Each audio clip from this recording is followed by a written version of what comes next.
இன்றைய மாஸ் வசூல் ஹீரோஸ் லிஸ்டில் முக்கிய இடம் சிவகார்த்திகேயனுக்கு உண்டு. தமிழ் ரசிகர்களின் மனதில் பதிந்த சிவகார்த்திகேயனுக்கு 2012ஆம் ஆண்டு பிப்ரவரி 3ஆம் தேதி வெளியான முதல் படம் மெரினா.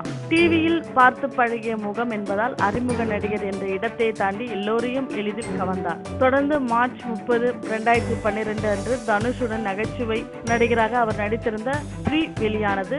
3 மாதங்கள் கழித்து ஜூன் 1, 2012ஆம் ஆண்டில் அவர் கதாநாயகன் நடித்த மனம் கொத்தி பறவை வெளியானது. இம்மூன்றில் அவர் நாயகனாக நடித்த 2 படங்களுமே வெற்றி. ஸ்ரீ படம் மிகப்பெரிய கவனத்தை பெற்றது. அடுத்த ஆண்டில் கேடி பில்லா கில்லாடி ரங்கா எதிர்நீச்சல் ஆகிய 2 படங்களும் வெற்றி அடைந்த நிலையில் வெளியான வருத்தப்படாத வாலிபர் சங்கம் மிகப்பெரிய வசூல். இப்படமே சிவகார்த்திகேயனுக்கு உச்ச இடத்திற்கு கொண்டு சென்றது. இவர் நடித்த எல்லா படங்களுமே வெற்றி என்பதோடு வசூலிலும் சாதனை படைத்து விட்டதால் அவருடைய சந்தை மதிப்பு பன்மடங்கு எகிரியது. அதே நேரத்தில் அந்த நேரத்தில் வெளியான படமே மான் கராத்தே. புது நாயகிகளுடன் ஜோடி சேர்ந்து வந்த சிவாவிற்கு டாப் நாயகி ஹன்சிகா ஜோடியானார். அந்த படத்தின் வெற்றியை சிவகார்த்திகேயனை நம்பி எவ்வளவு வேண்டுமென்றாலும் செலவு செய்யலாம் என்ற எண்ணத்தை தயாரிப்பாளர்கள் மத்தியில் உருவாக்கியது. அதன் பின் வந்த காக்கி சட்டையும் ஓகே.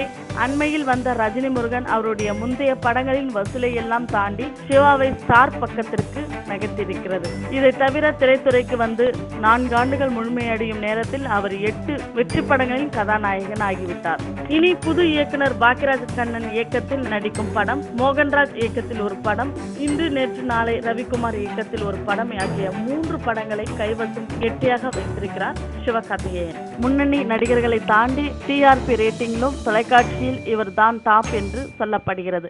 இது தவிர இனி வரவிருக்கும் படங்களும் ஹிட் லிஸ்டில் எகிரினால் நிச்சயம் சிவகார்த்திகேயன் விஜய் மற்றும் அஜித்திற்கே போட்டியாக அமைவார் என்பதே இணையவாசிகளின் கணிப்பு. இனி சிவகார்த்திகேயன் எந்த லெவல் என்பது அவரின் அடுத்த படங்களே முடிவு செய்யும் என்பது குறிப்பிடத்தக்கது.